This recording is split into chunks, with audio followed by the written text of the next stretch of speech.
My brother demanded that I give him my house because he had a baby. Now he's calling me a traitor. So last week, my brother Mark showed up at my house out of the blue, holding his newborn in one arm and a folder of papers in the other. He said he had something important to discuss. I assumed he needed advice about the baby or maybe just a break from being a new dad. I couldn't have been more wrong. Right as I offered him coffee, he cut me off mid-sentence and said, "You don't need this house anymore. You should give it to us. We've got a baby now."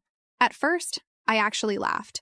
I thought it was one of his weird jokes, but then I realized he wasn't joking. His face was dead serious. I just stared at him, waiting for a punchline that never came. When I asked him what he was talking about, he launched into this long-winded explanation about how he and his wife, Jessica, are barely making ends meet with their tiny apartment. Apparently, their landlord raised the rent, and they were struggling to cover expenses with the new baby. And because I'm single and financially stable, he decided I should give him my house. Let me explain. This house was left to me by my grandparents when they passed a couple of years ago. It's not a mansion or anything, but it's my dream home. I grew up visiting it every summer and had a lot of memories tied to it. When it became mine, I poured almost all my savings into renovations. New kitchen, new floors, even updated the plumbing. It's not just a house to me. It's my safe space. I tried to be calm and rational. I told Mark, "I'm really sorry you're struggling, but this house was left to me for a reason. I've worked hard to make it my own." But he wouldn't drop it. He said, "You don't have a family. It's selfish to keep this all to yourself when we have a child to think about." Jessica, who apparently had been sitting in the car outside, came in at that point. She started chiming in about how families should help each other, and how they had already planned out how to make this space work for their growing family. Planned out? She even had the audacity to suggest I could rent a nice apartment somewhere since I'm just one person. I was dumbfounded. I told them flat out, "This is my home. I'm not giving it up." That's when things got nasty. Jessica started crying. I swear it felt fake, and said something like, "I knew she wouldn't understand. She's always been selfish."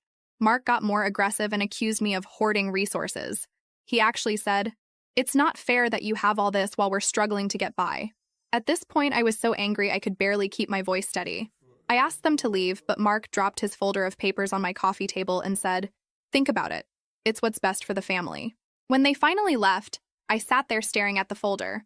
It was filled with documents, suggested timelines for moving out, a budget for how they'd maintain the house, and even a drafted letter to my HOA informing them of the change in ownership.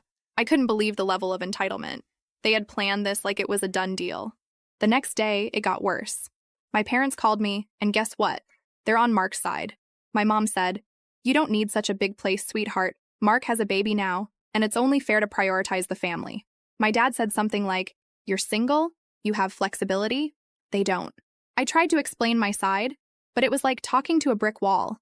Every time I said no, they made me feel like I was some greedy villain. What hurt the most was when my mom said, "I thought we raised you better than this." Like I'm the one being unreasonable. For a couple of days, I actually started doubting myself. Was I being selfish? Should I just let them have the house? But then I remembered everything I've been through to make this place mine. The late nights scraping wallpaper, the weekends spent installing cabinets, the years I saved every extra penny to make it happen. I realized it wasn't just about the house. It was about how little they respected my boundaries or my hard work. When I told Mark again that I wouldn't be giving them my house, he completely flipped. He said I was tearing the family apart and even called me heartless. He stormed off, and later that night, Jessica posted a long, dramatic Facebook rant about toxic relatives who turn their backs on family in their time of need. She didn't name me directly, but it was obvious who she was talking about. Some of my extended family have already started messaging me, asking why I won't help poor Mark and Jessica. Now I feel like I'm being ganged up on from every angle. I don't know how to handle this. It feels like my entire family is against me, and all because I said no to something completely ridiculous. The final straw? This morning, I got a text from Mark saying, "If you don't do the right thing, don't expect to be part of our lives anymore, and that includes your nephew." Update. If you thought my brother demanding my house was bad, buckle up, because things have taken a turn I never saw coming. I didn't think it could get any more ridiculous. I was wrong. After my brother Mark and his wife Jessica stormed out of my house and posted their passive-aggressive Facebook rant, I thought the drama might start to die down. I figured they'd eventually realize how insane their demand was and move on. But no. Instead, I came home from work a few days later to find an envelope taped to my front door. Inside, a notice of legal action. Yes, you read that right. Mark and Jessica are trying to sue me for my own house. At first, I thought it was a prank. Who does that? But as I read through the documents, my stomach dropped. They're claiming that the house was part of the family estate and that I unfairly claimed it, without consideration for their needs. They're demanding that I either sign over the deed or sell the house and split the proceeds with them. I was in complete disbelief. My grandparents left this house to me in their will, clearly, explicitly, with my name on it. I had nothing to do with their decision. But apparently, Mark and Jessica think they're entitled to override that because they have a baby, and I don't. The next day, I called my lawyer. I was still trying to wrap my head around the fact that my own brother would go this far. My lawyer, thankfully, reassured me that their case was flimsy at best. The will is ironclad, and there's no legal basis for their claim. Still, just knowing I'd have to deal with this mess made my blood boil. How dare they drag me into court over something that isn't even up for debate? What really pushed me over the edge, though, was when I found out who was bankrolling their lawsuit. My parents. They've been helping Mark and Jessica pay for a lawyer to come after me. When I confronted them, my mom tried to justify it, saying, "We're just trying to make things fair for everyone." Fair? What about the years I spent saving and working to make this house livable? What about the fact that I didn't ask for this house? It was given to me. My dad was no better. He told me, "We just don't want to see Mark and Jessica struggle. You're doing fine on your own." I couldn't believe what I was hearing. I told them flat out that they were enabling Mark's entitlement and that I'd never forgive them if they kept pushing this. My mom started crying, saying, "I don't know what's happened to this family." Yeah, Mom, neither do I. As if all that wasn't enough, Jessica has taken her campaign against me to social media. She's been posting all these sob stories about how heartless I am for hoarding the family home, while their baby is crammed into a tiny apartment. She even posted pictures of their apartment, making it look worse than it is, along with a caption like, "All we want is a safe space for our baby." Is that too much to ask? The comments are full of people sympathizing with her, saying things like, "Your sister should be ashamed of herself," and family is supposed to support each other. I tried to ignore it, but then I started getting messages from extended family members, cousins, aunts, even people I haven't spoken to in years. They're all saying I should do the right thing and help out. Some of them even accused me of being ungrateful for the inheritance. It's like they've completely forgotten that this is my house. At this point, I feel like I'm losing my mind. Every time I try to explain the situation, I'm met with guilt trips and accusations. It's not just the lawsuit or the social media drama. It's the fact that my own family has turned against me. I feel like I'm fighting a battle I never asked to be part of. But then, things took an even darker turn. While going through the legal documents again, I noticed something odd. Buried in the paperwork was a mention of a family agreement that I supposedly signed, stating that the house was meant to be shared. I was confused because I've never signed anything like that. When I showed it to my lawyer, he confirmed what I was already suspecting. The signature was forged. I was livid. Who would stoop that low? My lawyer said it was likely Mark and Jessica, but proving it would take time. Meanwhile, they've been telling everyone I'm dragging out the legal process just to spite them. As if that wasn't enough, I recently found out that Jessica has been lying about their financial situation. A friend of mine saw her at a high-end baby store, dropping hundreds on designer nursery furniture. She's also been posting photos of their struggles on Facebook, right alongside pictures of fancy dinners and spa days. So much for barely making ends meet. I'm starting to wonder if this was their plan all along. Did they see me as an easy target? Did they think I'd just roll over and hand them the house to avoid conflict? The thought makes me sick. I've always tried to be there for my family, but this feels like a betrayal I can't come back from. The lawsuit is still ongoing, but my lawyer is confident we'll win. That said, the damage has already been done. My relationship with my family feels broken beyond repair. Every time I think about what they've put me through, I feel this mix of anger and sadness that I can't even describe. And the cherry on top? Mark showed up at my house again yesterday. He had the nerve to say, "You're going to regret this. When the baby grows up, they'll know what kind of aunt you really are." I didn't even dignify it with a response. I just closed the door. I don't know how this will end, but one thing's for sure. I'm not giving up my house. If that makes me the villain in their story, so be it. Final update.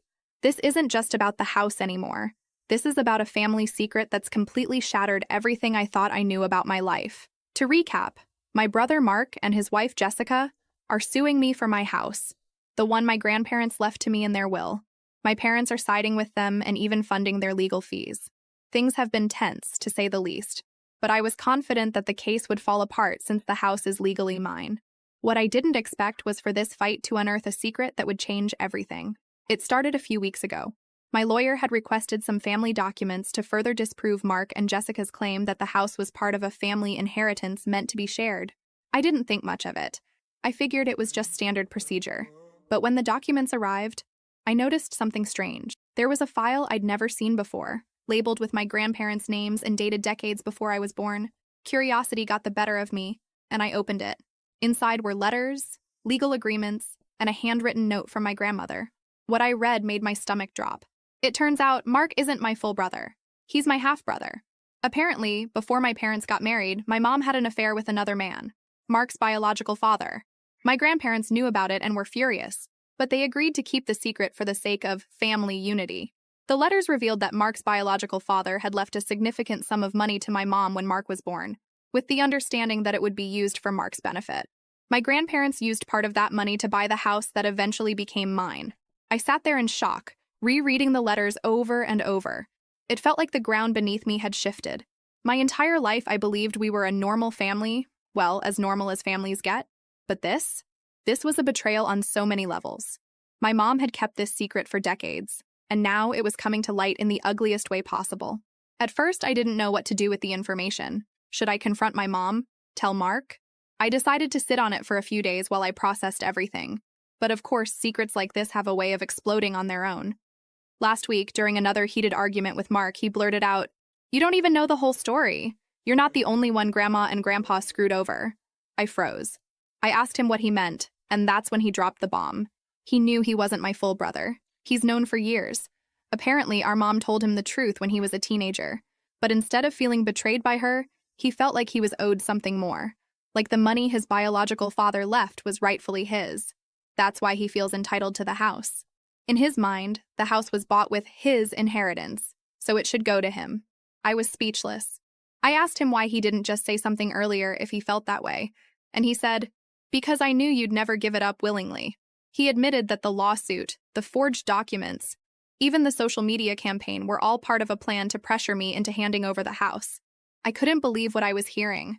This wasn't just entitlement. This was calculated manipulation, and my parents were in on it. When I confronted them, they didn't even deny it.